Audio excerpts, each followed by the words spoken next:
Ah, vous êtes là? Bonsoir, chers amis confinés du Neuillof ou d'ailleurs. En ce joli saint, j'aimerais vous proposer de méditer autour de la table. Notre table ordinaire en temps de confinement, qui devient aussi la table du bout du monde.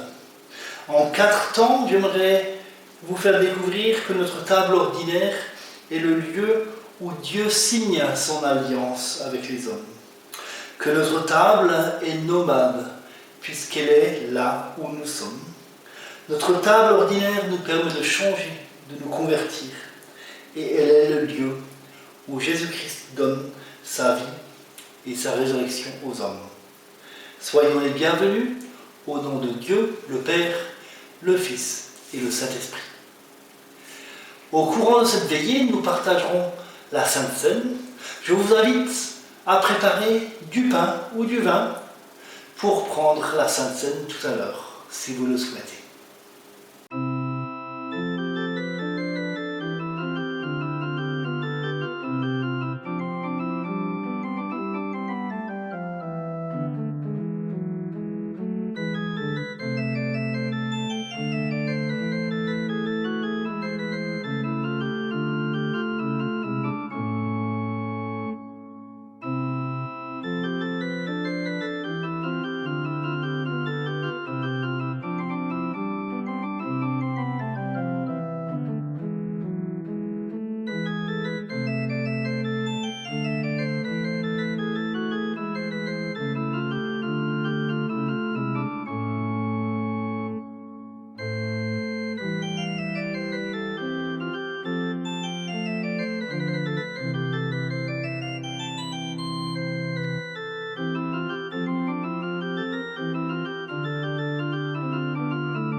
Si nous cherchons la signification du mot table dans un dictionnaire d'étymologie, nous trouverons entre autres tabula. Et nous constaterons que la table trouve ses origines dans les tablettes d'argile que les anciens de Mésopotamie utilisaient pour inscrire leurs transactions marchandes et établir des contrats. Les tablettes étaient lavables et effaçables pour les affaires courantes, mais elles étaient cuites et devenaient dures comme la pierre pour ce qui devait durer. De la tablette d'argile aux tables de pierre, l'évolution est évidente. Et jusqu'à la table de la loi, il n'y a qu'un pas.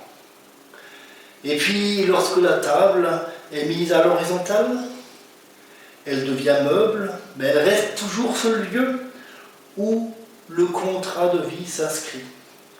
Tabula, table, table de sacrifice, table de communion, autel. Il s'agit toujours de la même chose, le lieu où Dieu inscrit son alliance avec l'homme.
La table est nomade. Lorsque le peuple d'Israël cheminait dans le désert, après la sortie d'Égypte, à chaque étape, le peuple montait une tente, le tabernacle. Et dans cette tente était placée l'arche de l'Alliance et aussi une table particulière, une table faite de bois d'acacia et dorée à l'or fin. On posait sur cette table des pains de proposition, 12 pains présentés comme une offrande à Dieu, 12 pains sans levain pour dire merci à Dieu pour le départ hors d'Égypte, 12 pains comme les 12 tribus d'Israël à qui Dieu a donné un nouveau pays. Mais surtout cette table avait une particularité. Elle possédait sur le côté des anneaux qui permettaient de passer des barres de portage. Cette table, malgré sa richesse, était conçue pour être transportable, pour être nomade. Et lorsque le temple de Jérusalem fut construit avec le roi Salomon, cette table fut placée dans le lieu très saint. Elle rappelait que le peuple était toujours en marche, et elle rappelait surtout que Dieu nourrit et restaure son peuple dans toutes ses pérégrinations. Même si elle est mobile, et même si la table est un élément ici symbolique, la table reste le rappel que Dieu est avec son peuple où qu'il soit.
Quelques siècles plus tard, nous entendons dans l'Évangile selon Marc au chapitre 14, le premier jour des pains sans levain, le jour où l'on sacrifiait la Pâque, les disciples de Jésus lui dirent « Où veux-tu que nous allions te préparer le repas de la Pâque ?»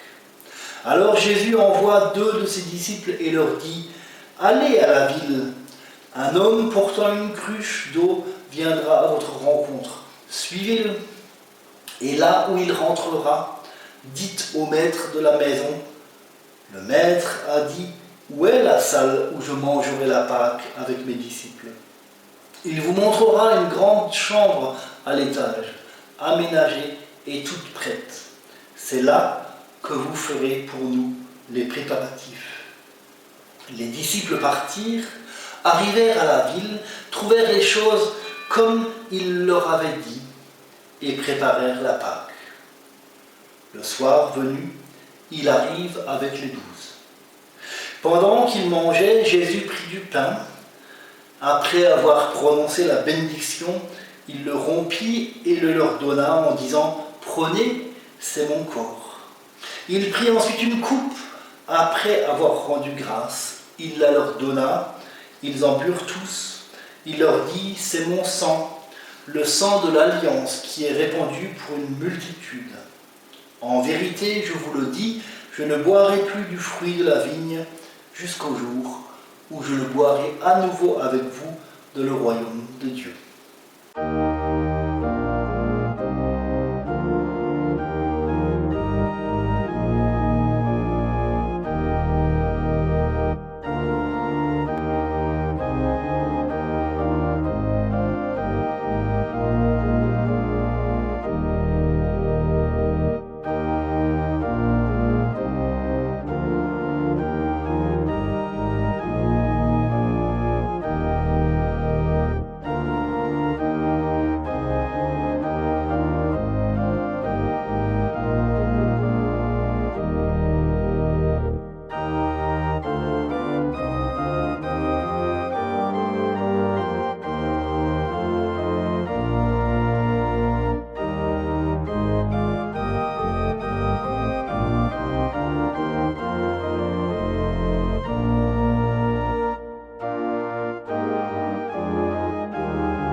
Changement d'époque, changement de contexte. L'histoire qui vient se passe dans un désert froid et brumeux d'Europe du Nord à la fin du XIXe siècle, dans un village où règne l'austérité et la morale chrétienne étroite. Un soir de tempête, une femme transie de froid se présente à la porte d'une maison où vivent deux sœurs, Martina et Philippa. Babette, la française, demande refuge. Elle a dû fuir la guerre civile de son pays.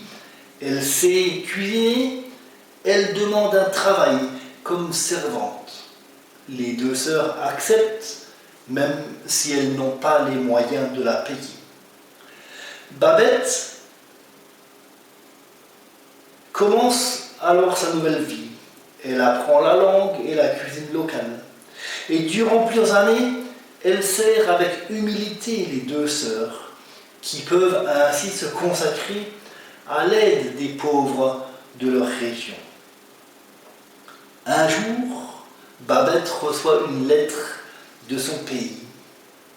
Elle est bénéficiaire d'une belle somme d'argent arrivée presque miraculeusement. Alors Babette propose de préparer elle-même un grand repas pour une fête commémorative dans le village. Il y aura 12 convives, des voisins ordinaires, mais aussi un invité de passage, Lorenz, un militaire qui a parcouru tous les pays d'Europe. Pendant de longs jours, Babette prépare ce repas, fait venir les denrées nécessaires par bateau. Quelques jours avant le repas, les sœurs Martine et Philippa s'inquiètent. Ce repas est-il conforme à leur foi? Elles se demandent si le diable ne s'est pas immiscé en cuisine. Mais il est trop tard pour reculer. Alors, les invités unanimement décident que pendant le repas, ils ne feront aucune remarque. Ils ne diront rien sur la nourriture. Ils feront comme s'ils ne savaient rien de ce qui est consommé. Une fois à table, le repas se passe. Lorenz, l'invité de passage, découvre avec stupéfaction et émotion la qualité exceptionnelle du repas. Un repas qui lui rappelle un grand restaurant dans un pays visité autrefois. Il raconte qu'autrefois, il a pu déguster exactement les mêmes plats préparés par un chef renommé. La réticence des convives s'estompe.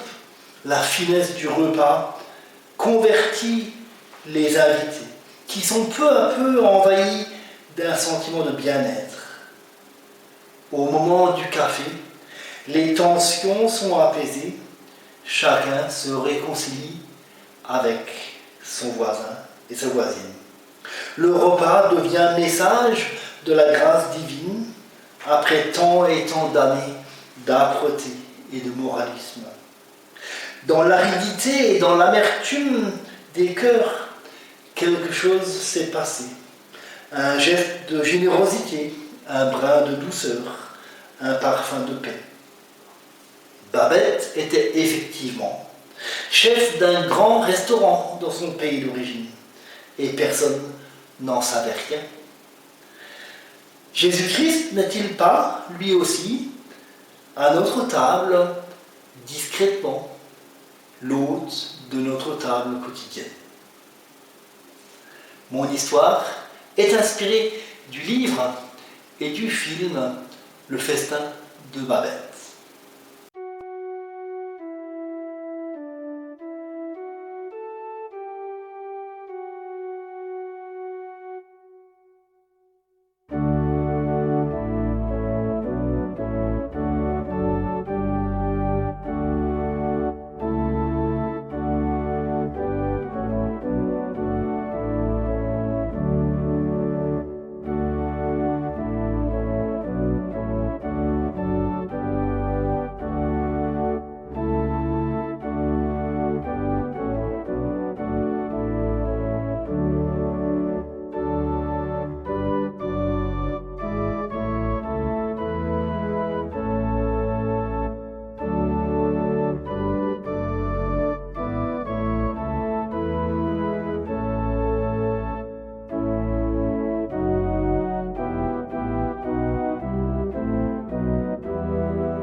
Tu es béni, notre Dieu.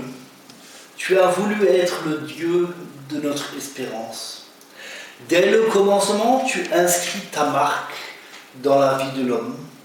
Tu signes ton alliance. Tu es présent dans le pain de la liberté et sur la table itinérante dans le désert qui rappelle ta présence sur tous les chemins des hommes. Tu deviens invité surprise de notre table. Tu transfigures notre tablé ordinaire.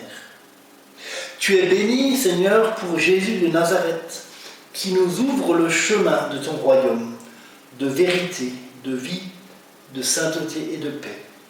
Tu es béni pour ton esprit qui nous pousse à proclamer avec les croyants de tous les temps: Saint, Saint, Saint, le Seigneur est saint, le ciel et la terre sont remplis de sa gloire. Hosanna au plus haut des cieux, béni soit celui qui vient au nom du Seigneur. Rappelons-nous de ces paroles. Rappelons-nous que Jésus a dit: prenez et mangez, ceci est mon corps donné pour vous. Faites ceci en mémoire de moi. Rappelons-nous, Jésus a encore dit: prenez la coupe, buvez-en tous. Ceci est mon sang, le sang de la nouvelle alliance, versé pour la multitude, pour le pardon des péchés. Faites ceci en mémoire de moi.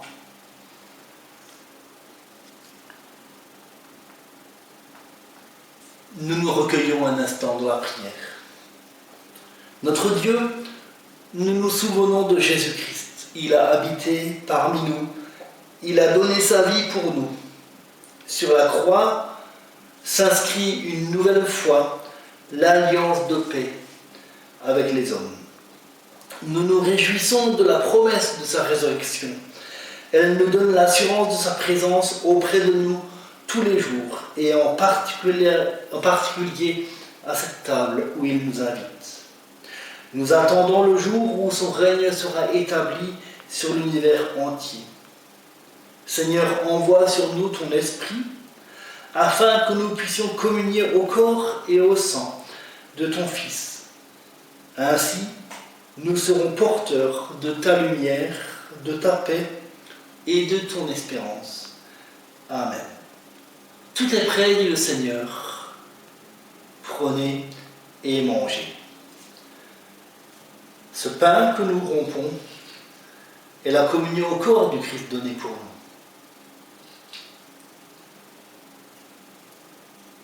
Ce vin que nous buvons est la communion au sang du Christ donné pour nous. Je vous invite chacun et chacune à partager le pain et le vin dans vos demeures.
Nous nous recueillons dans la prière, les uns avec les autres et les uns pour les autres. Pour ta table et ton repas, merci Seigneur. Pour la simplicité de ta présence en Jésus-Christ, béni sois-tu. Nous voulons nous placer encore dans la prière afin d'écrire ta vie sur la table de notre vie. Nous voulons venir vers toi pour découvrir une nouvelle liberté que tu offres à ceux qui se confient en toi. Car là où nous sommes tentés de nous replier sur nous-mêmes, rappelle-nous ton accueil, ouvre-nous à la tendresse qui est en toi. Là où nous nous crispons sur l'attente d'être aimés de toi, emmène-nous aussi vers la générosité qui porte la joie. Fais-nous redécouvrir nos frères et nos sœurs. Là où nous avons peur de manquer, donne-nous de découvrir que même dans le repas le plus simple se cache un festin. Dans notre prière, nous voulons accompagner les situations douloureuses que nous connaissons. Nous pensons à ceux qui sont touchés par la maladie, ceux qui vivent le deuil, ceux qui vivent les difficultés de tous ordres. Et nous voulons, Seigneur, te rendre grâce pour les situations heureuses, ceux qui ont guéri, ceux qui se remettent debout et reprennent espoir en la vie. Seigneur, dans le silence, nous voulons te confier simplement toutes nos demandes particulières.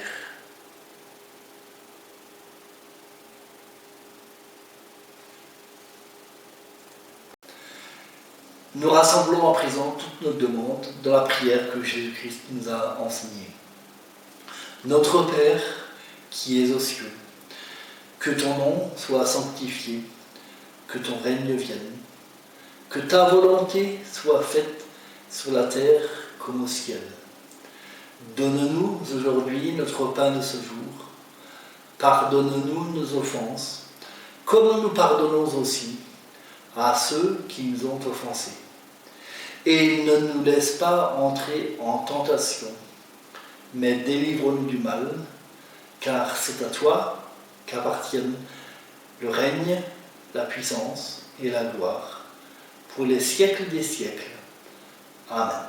Notre table ordinaire, notre table confinée, devient la table où tous les pèlerins du monde se retrouvent avec Jésus-Christ pour Maître et Seigneur. Recevons maintenant la bénédiction de Dieu. Que le Seigneur nous bénisse et nous garde. Que le Seigneur fasse resplendir sa lumière sur nous et nous donne sa grâce. Que le Seigneur fasse resplendir sa lumière sur nous et nous donne sa paix, maintenant et toujours. Amen. Bonne montée vers Pâques.